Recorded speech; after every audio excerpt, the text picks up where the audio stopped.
ফজরের নামাজ সুদর্শন যুবকের রূপ ধরবে। সুদর্শন যুবক, বডি বিল্ডার যুবকের রূপ ধরবে। ফজরের নামাজ যুবকের রূপ ধরবে, শক্তিশালী সুদর্শন যুবকের, হাট্টা কাট্টা যুবকের রূপ ধরবে। এমন শক্তিশালী রূপ ধরবে যে যে কোনো অবস্থা আসুক সে প্রতিহত করবে। এমনকি মুনকার নাকিররে পর্যন্ত কাছে আসতে দিবে না। বলবে কি প্রশ্ন করবে আমাকে করো। মুনকার নাকির পরিচয় চাবে, তুমি কে? আমি ফজরের নামাজ। বলবে তুমি আমাদের সামনে দাঁড়াইলা কি করা? কোরআন তো পড়ো না, এই জন্যই প্রশ্ন করো। কোরআন যদি পড়তা তো প্রশ্ন করতা না। কোরআনে লেখা আছে ইন্না কোরআন আল ফাজরি কানা মাশহুদা। কোরআন আমাকে অথরিটি দিছে, আমি সব জায়গায় প্রতিহত করার জন্য দাঁড়াবো, সাক্ষী হিসাবে দাঁড়াবো। বিদা আমি এমনি এমনি দাঁড়াই নাই, কোরআনই প্রমাণ নিয়ে দাঁড়াইছি। তো মুনকার নাকির প্রশ্নের কাগজ দিতে বাধ্য হবে। ফজরের নামাজ জবাব লেখা হাতে দড়ায় দিবে, যাও। একে বিরক্ত করো না, একে। তো যেটা বুঝাইতেছিলাম, অচিরেই আজকে যদিও আমরা সম্মিলিত থাকি, সদা সর্বদা সংযোগে থাকি, নেটওয়ার্কের ভিতরে থাকি, কারো থেকে কারো নেটওয়ার্ক ছিন্ন হয় না, কিন্তু অচিরেই দিন আসবে আমি একা একই হয়ে যাব, দুনিয়ার সমস্ত নেটওয়ার্ক ছিন্ন হয়ে যাবে, কোনো নেটওয়ার্ক কাজে দিবে না। আমি প্রমাণ দেখাইলাম। কিন্তু হ্যাঁ, দুনিয়ায় যদি কিছু কর্ম করতে পারলো তাহলে এরকম ব্যক্তির সংখ্যা দুনিয়াতে আছে। নাইলে কোরআন বলতো না যে যারা কবরে যাইও একা একই হবে, একা একই হবে না। আর যারা দুনিয়ার থেকে মরার পরেও কিছু সম্পর্ক আছে যেটা তাদের থেকে কখনো ছিন্ন হবে না। যদিও আজকে মানুষ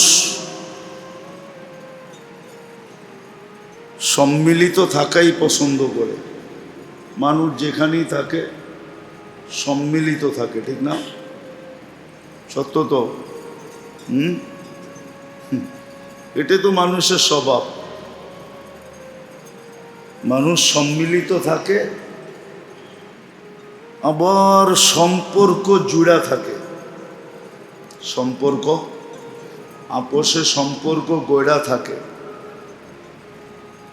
না চিনলেও যদিও দূর এলাকার থেকে কেউ এসে এখানে বাড়ি করে, তো 2-4 দিনের ভিতরেই, মাস বৎসরের ভিতরেই সবার সাথে সম্পর্ক গড়া ফেলে, ঠিক না? কিন্তু একটা দিন অচিরেই আমাদের উপরে আসবে, অচিরেই আসবে। না সম্মিলিত থাকবে, না সম্পর্ক থাকবে। প্রত্যেক ব্যক্তি যার যার কবরে থাকবে, সমস্ত সম্পর্কগুলা ছিন্ন থাকবে। প্রযুক্তির সম্পর্ক বলেন, এটাও ছিন্ন হয়ে যাবে। প্রযুক্তি বুঝেন তো কি? মোবাইল সোবাইল, নেটওয়ার্ক সেটওয়ার্ক, ঠিক না? সব সম্পর্কগুলা ছিন্ন হয়ে যাবে। আর বিলকুল কবরে একা একই হয়ে যাবে, সম্মিলিতও থাকবে না, আবার সম্পর্কগুলোও থাকবে না। অচিরেই এই দিনটা আসবে সবাই। কেননা মানুষ তো বেশি দিন এখানে থাকবে না, 60-70 বৎসর থাকবে। এটাও যে সবাই থাকবে এই গ্যারান্টি কারো কাছে নেই। কে বুড়া হয়ে মরবে, কে যুবক অবস্থায় চলে যাবে, কারো এটা জানা নেই। আল্লাহ জানার কোনো সিস্টেমই রাখেন নাই। অনেক কিছু মানুষ জানতে পারে, ঠিক না? কি ডিসকভারি, ন্যাশনাল জিওগ্রাফি মানুষকে কত অজানা তথ্যই তো দেয়, ঠিক না? দেয় না?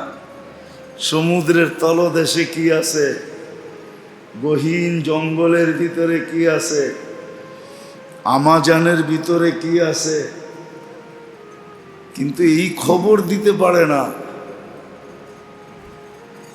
যে কার কখন মৌত ঘটবে। দেখা যায় এরকমও যে ডাক্তার রুগীকে বলে দিছে তুমি বাঁচবে না, কিন্তু রুগী বাইচা বাজারে ঘুরতেছে, ডাক্তার বহুত আগে কবরে চলে গেছে। হয় না? হয় না?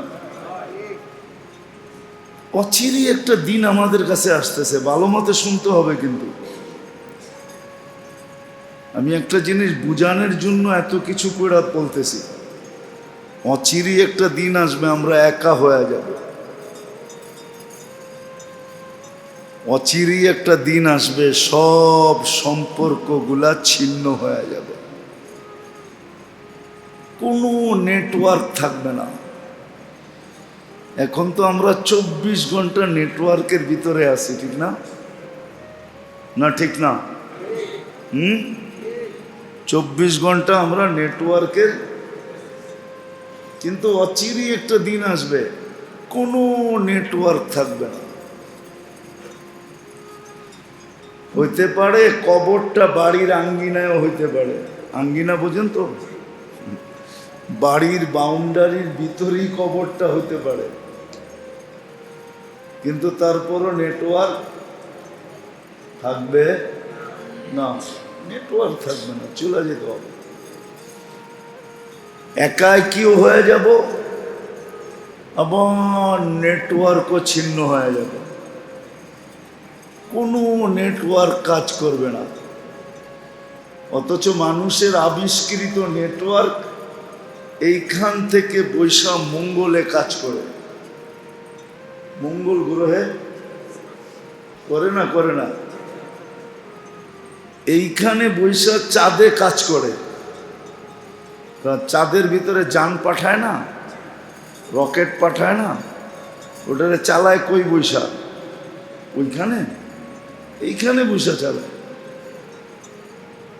অথচ চাঁদ আমাদের দুনিয়ার থেকে 2,40,000 কিলোমিটার দূর, কিন্তু কবরটা কতটুক গভীর? দূর মিয়া, 3.5 হাত কবর খোদে নাকি এত গভীর? 2.5 হাত খোদে, 2.5 হাত। 2 থেকে 2.5 হাত খোদে, 3.5 হাত কোত্থেকে খোদে? 3.5 হাত হলো আমি, আমার হাতে আমি লম্বা হলাম 3.5 হাত, কিন্তু কবর 3.5 হাত গভীর খোদে না। কবর খোদে মাত্র 2.5 হাত গভীর। অথচ বিজ্ঞান নেটওয়ার্ক কোথায়? মঙ্গল গ্রহে পর্যন্ত কাজ করে, কিন্তু 2.5 হাত মাটির নিচে কাজ করে না। বুঝার বিষয়, কিন্তু আমি যেটা এখনো আসল কথায় যাই নাই, আমি একটা জিনিস বুঝাইতে চাইতেছি। আজকে যেই কজন আসি, আশা করি, দোয়া করি এই কজনের বুঝে আসুক, তাইলেও কাজ হয়ে যাবে। একজনের বুঝে আসলো কাজ হয়ে যাবে।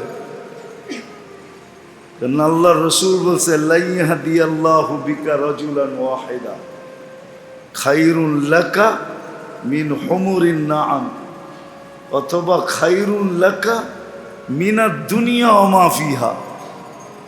একজনে বুঝলেও আজকে এই আয়োজন কামিয়াব। এই জন্যই বারবার ঘুরে বলতেছি, যদিও আমরা বর্তমানে আসি নেটওয়ার্কের ভিতরে সবার সাথে সবার যোগাযোগ আছে, ঠিক না? কি আমেরিকায় থাকলেও তো যোগাযোগ আছে। আবার আসি সম্মিলিতভাবে, ঠিক না? যেখানেই আসি বিবি বাল বাচ্চা নিয়ে আসি, ঠিক না? অচিরই একটা দিন আসবে যেটাকে মৌত বলে, মৌত। অচিরই একটা দিন আসবে, না সম্মিলিত থাকতে পারবো, না আমার সাথে কোনো যোগাযোগ থাকবে, কোনো নেটওয়ার্ক থাকবে না, আমি একা একা থাকব,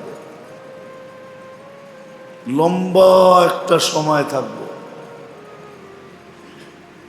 কিতাবে পাওয়া যায় মানুষ কবরে 30,000 বৎসর থাকবে, কম থাকলেও। কত? কম থাকলেও। অন্যান্য রেওয়ায়েতে এর চেয়ে কম আছে।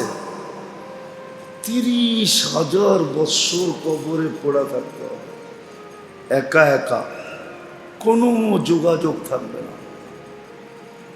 আমি যোগাযোগ বলতে দুনিয়ার যোগাযোগ বুঝাইতেছি। কি? এই দুনিয়ার কোনো যোগাযোগ থাকবে না, এই দুনিয়ার আত্মীয় স্বজন পাশে থাকবে না, একাই কি আমাকে রেখা আসবে। এই দিনটা কিন্তু সবার উপরে আসবে, কিন্তু কার উপরে কখন আসবে কেউ জানি না। কেউ, যুবকও জানে না যে যৌবন অবস্থায় ঘটে যাবে কিনা, বৃদ্ধ জানে না, নারীও জানে না, পুরুষও জানে না, শিক্ষিতও জানে না, অশিক্ষিতও জানে না। যারা নিজেদেরকে সবচেয়ে বড় বিজ্ঞানী মনে করে তারাও জানে না, যারা নিজেদেরকে সবচেয়ে বেশি শিক্ষিত মনে করে ওরাও জানে না, যারা নিজেদেরকে সবচেয়ে বেশি বিজ্ঞ মনে করে ওরাও জানে না, যারা নিজেদেরকে সবচেয়ে বেশি চালাক চতুর মনে করে ওরাও জানে না, যারা নিজেদেরকে সবচেয়ে বেশি ক্ষমতাধর মনে করে ওরাও জানে না, কেউ জানে না যে আমি একা একই কবে হব আর আমার সমস্ত নেটওয়ার্ক কবে ছিন্ন হয়ে যাবে। মৌত আসবে আর ছোমায়রা উঠায় নেওয়া যাবে। প্রতিরোধ করার, প্রতিবাদ করার কোনো ক্ষমতা কারো কাছে নাই, প্রতিরোধ করারও কোনো ক্ষমতা, প্রতিবাদ করারও কোনো ক্ষমতা নেই। না প্রতিরোধ করতে পারবে, না প্রতিবাদ করতে পারবে। এই জন্য কোরআন বলে দিছে ওয়ালাউফি বুরুজিম মুশাইয়্যিদা, তোমাদের জানা মতো যত প্রতিরোধ আছে সব করে রাখতে পারো, কিন্তু একটাও কাজে দিবে না, একটাও কাজে দিবে না, একটাও কাজে লাগবে না। সময় মতো আমরা উঠায় নিব, 1 সেকেন্ড আগেও না, 1 সেকেন্ড পরেও না, বিলকুল দাগের উপর থেকে উঠায় নিয়ে নিব। এতটুক যদি বুঝে আসে তো আমি সামনেরটা বলতে পারি। এতটুক বুঝে আসছে আমার কথা, কেননা কথা লম্বাও হবে না, 8টার ভিতরে শেষ হয়ে যাবে। 8:30টাই তো জামা। আজান কয়টায়? যা 8:15টার ভিতরে কথা শেষ হয়ে যাবে। এতটুক তো বুঝে আসলো। কিন্তু মেরে দোস্ত, কিছু সম্পর্ক আছে মানুষের কোনোদিন বিচ্ছেদ হবে না, কোনোদিন, কোনোদিন বিচ্ছেদ। কিছু মানুষ দুনিয়া, কিছু পন্থা দুনিয়াতে আছে, পদ্ধতি আছে দুনিয়াতে, যেটা অবলম্বন করলে মানুষ কোনোদিন একা একই হবে না। কি হবে না? একা একই হবে না।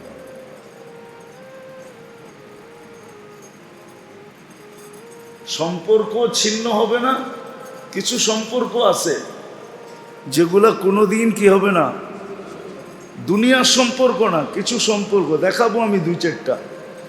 কিছু সম্পর্ক আছে যেটি কোনোদিন কি হবে না, বিচ্ছিন্ন হবে না।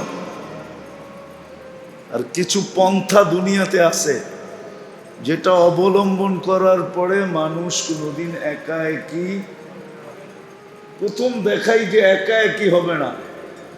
একা একই যদি হইতো তাহলে কোরআনে এই কথা বলতো না। ফেরেশতারা আয়েশা কানের কাছে বলবে, নাহনু আউলিয়া উকুম ফিদ দুনিয়া ওয়া ফিল আখিরা, আমরা দুনিয়াতেও তোমার সাথে ছিলাম, আখেরাতের প্রত্যেকটা জায়গায় আমরা তোমার সাথে থাকব, তোমাকে কখনো একা একই হতে দিব না না না না না না। দুনিয়ালারা ভাববে তুমি একা, কিন্তু আমরা তোমাকে একা একই হইতে দিব না। আমরা চতুর্দিক দিয়ে তোমাকে বেষ্টন করে রাখবো, আমরা তোমাকে একা একই হইতে দিব না। কোরআন বলে, কোরআন ফেরেশতা এসে কানে কানে বলবে যে আমরা তোমাদেরকে একা একই হইতে দিব না, তোমাকে একা একই হইতে দিব না, তোমাদেরকে না, তোমাকে একা একই হইতে দিব না। আমরা দুনিয়া তো ছিলাম, আখেরা তো তোমার সাথে থাকবে, তুমি আমাদের বেষ্টনীর মাঝে থাকবে, তুমি আমাকে আমাদের বেষ্টনীর মাঝে থাকবে। কেননা কবর কিন্তু ভয়ঙ্কর জায়গা,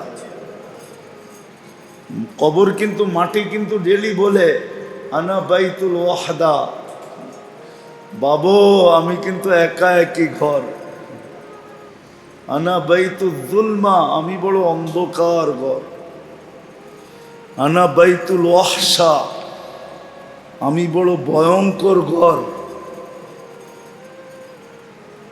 আমি বড় অন্ধকার ঘর,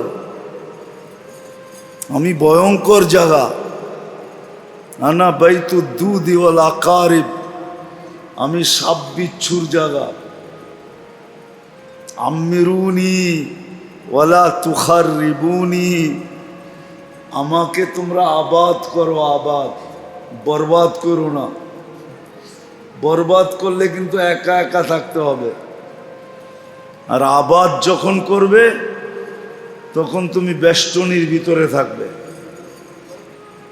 শুধু বেষ্টনীর ভিতরে থাকবে না, বরং আরেক জায়গায় একটা শব্দ আছে, উহাব্বিলু লাকা বাতনি খাদরা, আমার পেট তোমার জন্য সবুজ শ্যামল হয়ে যাবে।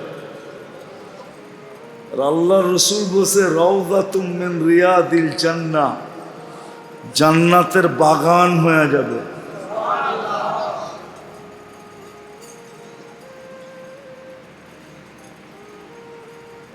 তো কিছু লোক, কিছু যেটা বুঝাইতেছিলাম যে কিছু সম্পর্ক আছে যেটা মৃত্যুর পরেও ছিন্ন, কিছু পদ্ধতি আছে আজকে যদি গ্রহণ করি তাহলে কবরে আমি একা একই হব না, কবরে আমি একা একই হব না, আমি কবরে একা একই থাকবো না। কোরআন দিলাম আমি, কোরআন বলে তুমি ফেরেশতা দ্বারা বেষ্টিত থাকবে, অথবা আমল দ্বারা তুমি বেষ্টিত থাকবে, আমল দ্বারা।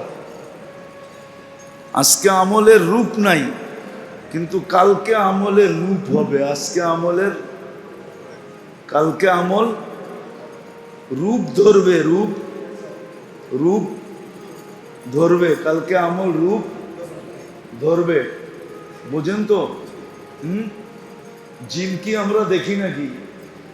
কিন্তু রূপ ধরলে দেখে না, দেখে না, মনে হয় বোঝে না। বুঝলে রূপ ধরলে দেখে না, কিন্তু এমনি তো আজকে আমলের রূপ দেখা যায় না, কালকে আমল রূপ ধরবে। রূপ কি ধরবে? নামাজ রূপ ধরবে, যেমন ফজরের নামাজ সুদর্শন যুবকের রূপ ধরবে, সুদর্শন যুবক, বডি বিল্ডার রূপকের যুবকের রূপ ধরবে। ফজরের নামাজ যুবকের রূপ ধরবে, শক্তিশালী সুদর্শন যুবকের, হাট্টা কাট্টা যুবকের রূপ ধরবে। এমন শক্তিশালী রূপ ধরবে যে যে কোনো অবস্থা আসুক সে প্রতিহত করবে। এমনকি মুনকার নাকিররে পর্যন্ত কাছে আসতে দিবে না, বলবে কি প্রশ্ন করবে আমাকে করো। মুনকার নাকির পরিচয় চাবে, তুমি কে? আমি ফজরের নামাজ। বলবে তুমি আমাদের সামনে দাঁড়াইলা কি করা? কোরআন তো পড়ো না, এই জন্যই প্রশ্ন করো। কোরআন যদি পড়তা তো প্রশ্ন করতা না। কোরআনে লেখা আছে ইন্না কোরআন আল ফজরি কানা মাশহুদা। কোরআন আমাকে অথরিটি দিছে, আমি সব জায়গায় প্রতিহত করার জন্য দাঁড়াবো, সাক্ষী হিসাবে দাঁড়াবো। বিদা আমি এমনি এমনি দাঁড়াই নাই, কোরআনই প্রমাণ নিয়ে দাঁড়াইছি। তো মুনকার নাকির প্রশ্নের কাগজ দিতে বাধ্য হবে। ফজরের নামাজ জবাব লেখা হাতে দড়ায় দিবে, যাও, একে বিরক্ত করো না, একে।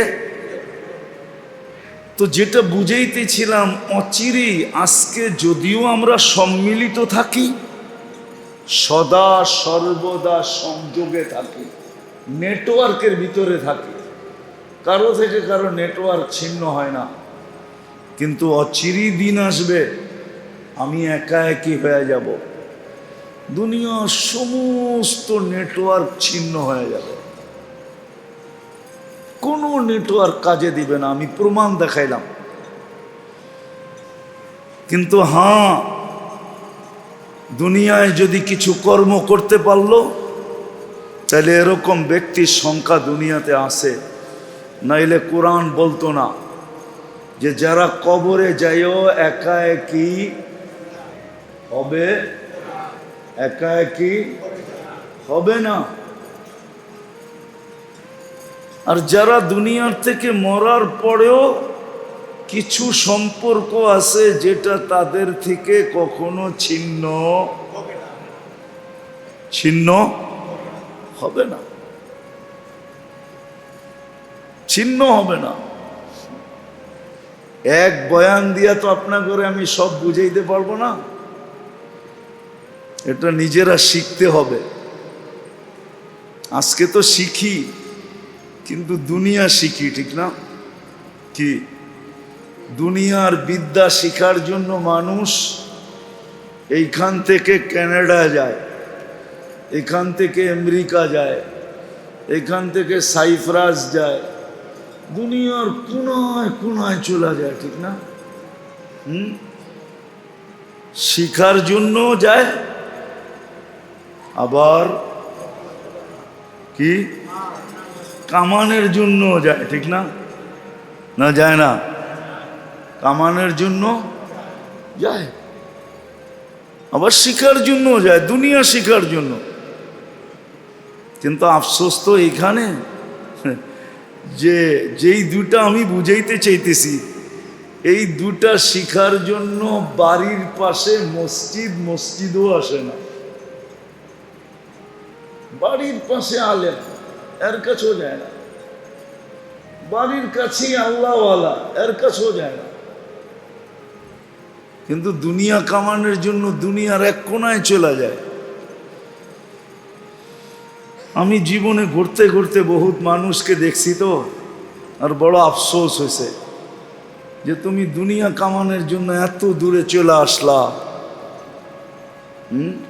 কেউ 5 বছর দেশে আসে না, কেউ 7 বছর আসে না, কেউ 10 বছর আসে না, কেউ 15 বছর আসে না, কেউ 20 বছর আসে না। 2005-এ আমি প্রথম যখন জাপান যাই, তো আমি বিক্রমপুরের এরকমও মানুষ পাইছি 25 বছর ধরে দেশে আসে না, শুধু কামায় আর টাকা পাঠায়। কি কত বছর? 25 বছর। আমার বয়ানে আছে, আমি একজনকে পাইছি, সে 20 বছর বয়সে গেছে, 25 বছর হয়ে গেছে। তো আমি বুঝাইতেছিলাম ওকে, আচ্ছা মানো তোমার বয়স যদি 60 হয় তাহলে তো আর 15 বছর বাকি আছে। তুমি দেশে যাবে কবে, বিয়ে করবে কবে, বাচ্চা কাচ্চা হবে কবে? তুমি বাচ্চা কাচ্চা তো মানুষ হওয়া দেখা যেতে পারবে না, সব ছোট ছোট রাইখা চলে যেতে হবে। কেননা 15 বছর তোমার হাতে আছে, 60 বছর হইলে কত? 45 তো গেছেই গা, আছে কত? কি যেদিন বিয়া করব পরের দিনই বাচ্চা হইব নাকি? না আমার সাথে যেদিন দেখা হয়েছে ওদিনই বাংলাদেশে আয়া পড়বো? এয়ারপোর্টের ভিতরেই কি ওর বিয়ের অনুষ্ঠান হইব নাকি? আয়া তো মেয়ে দেখতে দেখতেও 6 মাস যে বোগা, ঠিক না? জাপানি ছেলে, ঠিক না? জাপানতে কামাইয়া আইছে, মেয়েও তো এরকম চয়েস করবে, ঠিক না? একটা দরায়া দিলেই তো নিব না, ঠিক না? পয়সা বুইসা চোখে লাগার মতো একটা কিন্তু লইব, ঠিক না? বাচ্চা কাচ্চা হইতেও তো 1-8 বছর চলে যাবে, ঠিক না? তো ছোট ছাত্রা যখন এইভাবে বুঝাইছি, দেখি ওর চোখ দিয়া পানি পড়তেছে। হুজুর এইভাবে ক্যালকুলেটর দিয়া অঙ্ক কইসা কেউ আমাকে বোঝায় নাই, তাহলে তো আমি বহুত আগে ছেড়ে চলে যেতাম। আমি বললাম শোনো, আরো 10 বছর বাড়াইলাম, 70 হইলেও তোমার হাতে মাত্র 25 বছর বাকি আছে। তুমি বাচ্চা কাচ্চা মানুষ হওয়া দেখতে পারবে না, অথচ তুমি রাত্রে 11টা বাজে এখনো তুমি কাম করতেছ, আর আমাকে বলতেছো হুজুর কামটা শেষ করি আপনি বসেন। অথচ আমি ওর সাথে দেখা করতে গেছি 300 কিলোমিটার দূর থেকে, তাবলিগে গেছি, এই সময় গাছতে গেছি। তো বলতেছে হুজুর আজকে যে মেশিন ছাড়লাম আর মেশিন হাতে উঠবে না, কালকেই বাড়ি চলে যাবো। তো দুনিয়া শিখার জন্য তো মানুষ দূর দূর যায়, দুনিয়া কামানের জন্য তো দূর দূর যায়, ঠিক না? লম্বা লম্বা সময় দেয়, কি লম্বা লম্বা সময়। কিন্তু আমি দুনিয়া বুঝাইতেছি না, আমি আরেকটা বুঝাইতে চাইতেছি, যে অচিরেই কিন্তু আমি একা হয়ে যাব, কবরে একা, কোনো নেটওয়ার্ক থাকবে না। ওইখানে কি করে আমি একা না হই? একা সবাই হয়ে যাবে, কিন্তু কিছু লোক হবে না। যারা দুনিয়াতে পদ্ধতি শিখছে ওরা একা একা হবে না, ওরা তো ফেরেশতাদের বেষ্টনীর ভিতরে থাকবে, ওরা তো নেক আমলের বেষ্টনীর ভিতরে থাকবে, ওরা একা হবে না, ওরা একা হবে না। দুনিয়ার সমস্ত সম্পর্ক ছিন্ন হয়ে যাবে, সব সম্পর্ক শেষ, সমস্ত নেটওয়ার্ক অফ হয়ে যাবে। কিন্তু খোদার কসম কিছু সম্পর্ক আছে, এটা কোনোদিন ছিন্ন হবে না, কোনোদিন ছিন্ন হবে না। এটা শিখার জন্যই আল্লাহ আমাদেরকে এই জীবনটা দিয়েছিলেন। 60-70 বৎসরে যে জীবন দেখেন, এটা এটার জন্যই দিছিলেন, এটার জন্য দেন নাই, এটার জন্য দেন নাই, এটার জন্য দেন নাই যে কামানা খানা সোনা পাখানা, এটার জন্য দেন নাই যে আমি শুধু কামাবো, খাবো, ঘুমাবো আর পেট খালি করব, এটার জন্য দেন নাই। এই ছোট জীবনটাকে এটার জন্য দেন নাই। এই উম্মতের জীবন আল্লাহ বড় ফ্যাসিলিটি দিয়ে দিছে, বড় ফ্যাসিলিটি দিছে আমাদেরকে। ফ্যাসিলিটি বুঝেন তো, বড় ফ্যাসিলিটি দিছে আমাদেরকে, বড় সুযোগ দিছেন আমাদেরকে, সুযোগ, বড় সুযোগ দিয়ে আমাদেরকে জীবন দিছেন। এরকম সুযোগ কোনো উম্মতকে দেন নাই। আমি একটু আপনাকে দেখাই, দুই একটা দেখাই, কোন উম্মতকে এই সুযোগ দেন নাই। আল্লাহ এই উম্মতকে বলছেন, তোমাদের অনেক গুনাহ আমি এমনি এমনি মাফ করে দিই। ইয়াফু আন কাসীর, তোমাদের অনেক গুনাহ মাপ চাওয়া ছাড়াই মাফ করে দিই। এটা কি ফ্যাসিলিটি না? এটা কি সুযোগ না? এটা কি সুবিধা না? না সুবিধা না, সুযোগ তো। হ্যাঁ, কে দিছে? কোন উম্মতকে দেন নাই।